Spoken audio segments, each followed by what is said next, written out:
আচ্ছা, আমি তো জানি না কেন আপনার মন খারাপ, বাট ক্লিপটা যদি পুরোপুরি শোনেন তাহলে আপনার মন ভালো হলে হয়েও যেতে পারে।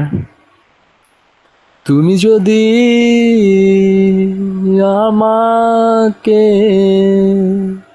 কাছে এসে ভালোবাসো, কি জানি হয় হৃদয়ে,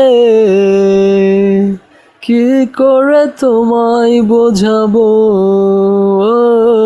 ভালো আর লাগে না এত কেন মায়া, যত কাছে আমি লাগে শুধু সান্ত্বনা, অবুঝ ভালোবাসা জানিয়ে নয় খেলা, তবু এ মনে হয় ছাড়া তোমায় বাসবো না। তুমি যদি আমাকে কাছে এসে ভালোবাসো।